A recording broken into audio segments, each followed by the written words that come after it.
And what is wealth? Well, the people have a lot of money and are very poor. How many know somebody who has a lot of money who's poor?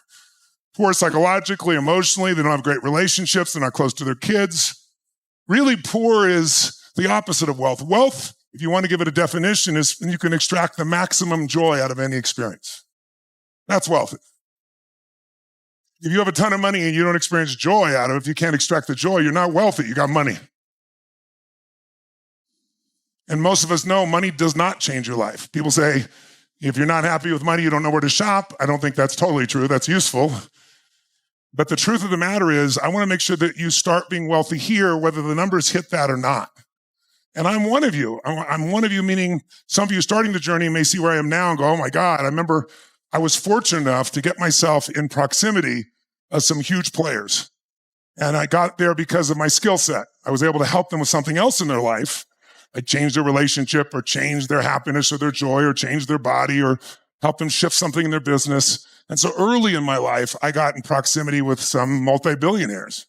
But not only just multi-billionaires, because a lot of multi-billionaires, as I found when I did Money Master the Game, don't have much of a lifestyle.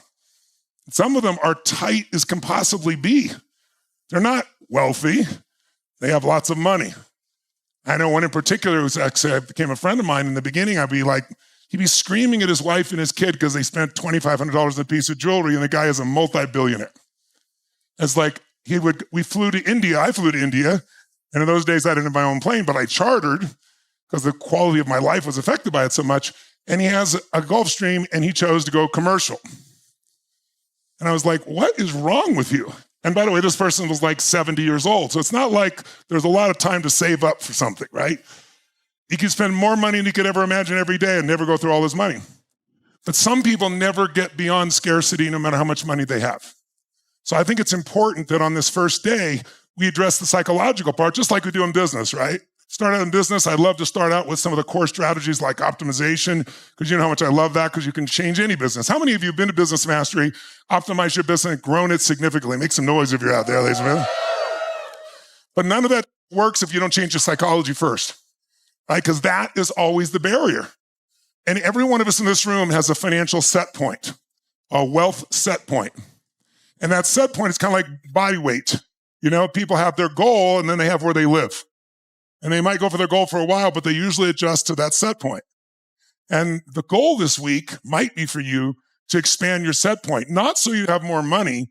First, expanding your set point on enjoyment. Because if you think more money is going to do it, it's not. How many made a lot more money today than 10 years ago, and you have a lot more stress in your life as well? I'm curious. Let me see a show of life. Right? People think I have more money, I have less stress. Even stupid things that only we can talk about here, because outside this context, people go, oh, first world problems, and they're right. But if you have multiple homes, it's another job, right? You got multiple people, and there's different staffs and different locations, and somebody's got a problem, and somebody's getting sick, and somebody's fighting with somebody else in the organization. Who knows what I'm talking about? It's another freaking business you got to run, right? Now, I'm not complaining in any way, shape, or form, but it doesn't go away because you have money. It goes away, meaning scarcity, because you've made a shift in your psychology. It goes away when you start finding wealth in every moment, when you can find the joy even in the stuff that used to piss you off or freak you out. That's when you become really wealthy. When you're 30 or 35 or 40, you think you know where you are, or you think you're hit a certain age, but you have no idea that if most of you in this room are how many are under the age of 40, I should say? How many under the age? Yes. You have no clue. How many are 40 or above? Let's see the room. We kind of split the room here, right? A little more. 40 and on are the highest earning years of your life that will dwarf everything else if you apply the types of things we learned to grow your business and if you invest. It's ridiculous, the growth that you can have. But you have to be around the right people. You have to raise your set point if you want to. By the way, the goal is not to have the most money. The goal is to have the most joy with the least amount of money needed. But whatever's going to give you the most joy is it. You're not competing with other people. You're finding what it is that's going to make you feel fulfilled. But the bottom line is, during that time, I remember going to Peter, and he invited me at this one point to go on his yacht. We were going in the Northeast there through all the islands.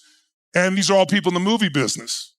And I'll never forget, at one point, some guys were talking about Peter, and they were saying, like, he made $25 million on that picture. 1 year. It was really a 5-year project, but all I heard was 1 year. $25 million. And at that point, it was like the most people had made in a film as an executive director, producer, I should say. And I remember thinking, I work 20-hour days, never less than 18. I work 6-7 days a week. I love what I do. I'll never make $25 million in a year. Now I make $20 million while I sleep every year, not counting anything I do actively, to give you an idea. I'm just telling you, it seemed impossible. And I remember feeling like depressed. I will never have you out like this. I'm not one of them. I'll never be at that level. And I went into this little thing because when you compare yourself to others, you will steal your joy. Got it down. Because you're never fair in your comparison. One is, I had negated and noticed that Peter was 18 years my senior. He also picked an industry that was much more profitable than the one I was in. I was in a business that had margins of 8 to 10%, like a restaurant. You make one mistake or you make no mistakes. The economy changes and you're upside down. I didn't understand the importance of margin. I didn't understand how to maximize a business. I didn't think my business could ever be something of size or scope. But I learned how to make that happen in my core business before I ran off to 10 other businesses, which many of my friends did. And my people around me, it's like, no, you would not maximize this business. I said, trust me, I'm doing more than anybody in the face of the earth in this area. Still, you've not maximized it. Bottom line is, don't judge yourself by where you are today. It's an unfair judgment. There's also other elements like, are you happy in your relationship? Is your body healthy? You got all the money, most of you read, how many read Life Force? I'm curious. If you haven't, I hope you will, and I hope you'll apply it. We'll talk some of those principles this week on One Morning as well, because I started the book with a quote. The quote was really simple. A person who's healthy has 1,000,000 dreams. A person who's not has one. Everything else will go away. So we don't always compare fairly. I want you to know where you are is not what matters. I also want you to know where you want to go is what matters, and that the tools to get there are here. And in the beginning, some of you may feel a little overwhelmed because there may be language or terms that are used that you're not familiar with. Even if you're a sophisticated investor, some of these people may use terms. Some of them are traders and so forth you'll not be familiar with. Don't let it bother you in any way. They're not smarter than you are. It's like the medical profession. It's like lawyers. They have certain words that give them power. So they use words. Now, everybody uses words, so these people have words. When I first learned to fly a helicopter, I remember it's like you're trying to listen, the sound's so loud, and the voice of the guy in the tower is breaking up. I have no idea what he said. Even if I understood it, I wouldn't know what he said. But after a while, you'll learn, especially after about 5 days of immersion here. Things will start to make sense, just like if I threw you in Italy and didn't give you any language learning and said, I'll pick you up in 90 days. With no teacher, you'll figure it out because you're in immersion. And the same thing happens. After a while, you learn there's only so many patterns, right? There's only so many things the tower can say. So even a little part of it, you know what it means. You know the rhythm. And that's what will happen with you financially over the next decade if you handle yourself well. And my decade went from, I remember trying to figure out my financial plan of how do I get $2 million in income while I'm sleeping, which would have covered my lifestyle because I didn't own a $50 million house and all that kind of shit, or a BBJ. I was chartering planes. And so then it's like it grew from that to 20 million a year while I'm sleeping. And my best years, I've made over $100 million, to give you an idea. I've got several years of $100 million, and I got the next 3 years, I'll make over $100 million. So there wasn't a lot of role models like, oh, you're in the movie business. There's a dozen or so huge assets people that have built like that area. But I had to see it, I had to find my way. But what did it was getting uncomfortable, but still enjoying my life. Do you find the balance I'm talking about here? This week, you're going to get uncomfortable. We're in really interesting times.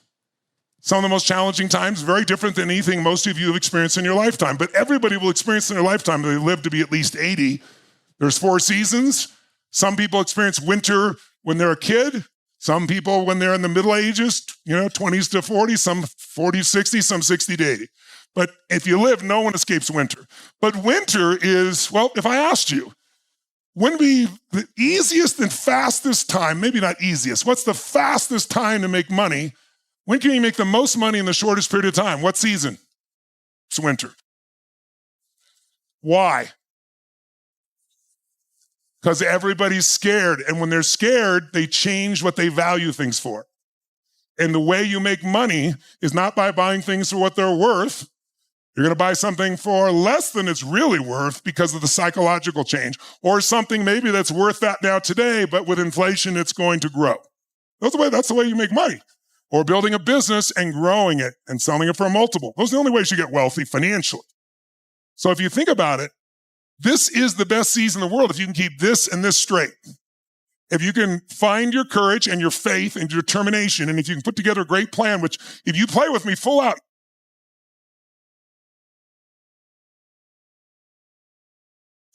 you've got great, sophistication, but you don't have great execution. And the only thing we're paid for is execution. This week, I want you to play like it's brand new, even if you've been here. And there's going to be plenty that's brand new because the world's brand new. But we live in a culture today where if you're not careful, you'll be infected by it. Where you think, I remember I had Prime Minister Tony Blair was here one year for us for this program. Some of you were at the program, and we interviewed him, and we were talking about Brexit. And, he said, what's really funny is people come to me all the time, and I'll tell them my point of view about Brexit, and they go, you're totally wrong, and they go on and on and on. And he'd say, well, I was Prime Minister for 8 years. I do have some understanding. But today people think if they've read about flying, they can fly any plane. Like if they've experienced something once and they understand it, they think they know it. That's not how it works. The greatest gift I've got from Jim Rohn was repetition. To understand repetition is the mother of mastery. Repetition is the mother of skill. All skill comes from repetition. And so you hear it once, you start to understand it. What we're going to share this week is not complex. My job is to make it as simple as I can so it's less complex for you. But you need to hear it and hear it and hear it, because each time you hear it with more emotion, more feeling, you apply another part and another part. Who's ever gone to a movie or read a book you'd read before and you read it another stage of life and it was like a totally different movie or book? Or I don't remember that shit being in the movie, right?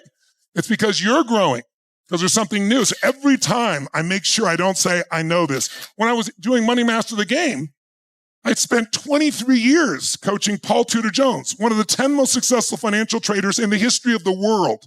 I've coached him every day for 23 years. He is a genius.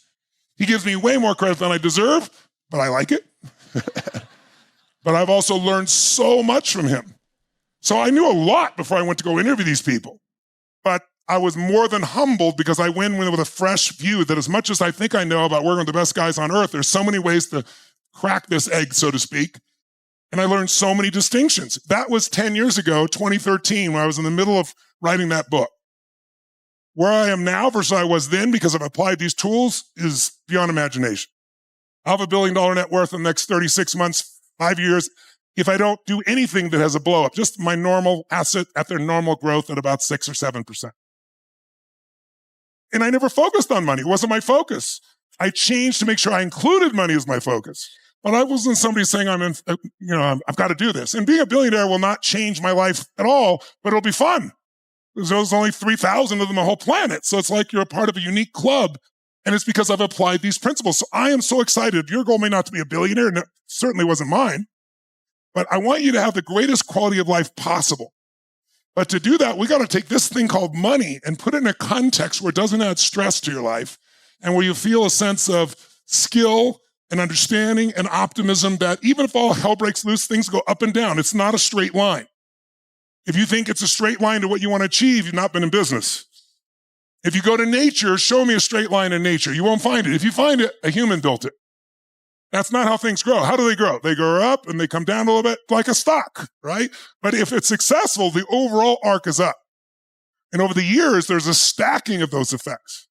So what I really want to get across to you is I don't give a shit where you are. Number one, let's start by being wealthy, because if you can extract as much joy as possible out of every moment from little things, not just the big things, not the astronaut who goes to the moon and they walk on the moon and it's the most unbelievable experience and they come home and they have a ticker tape parade in New York and they shake the president's hand and then what? They thought the way to have adventure is walk on the moon and they did it.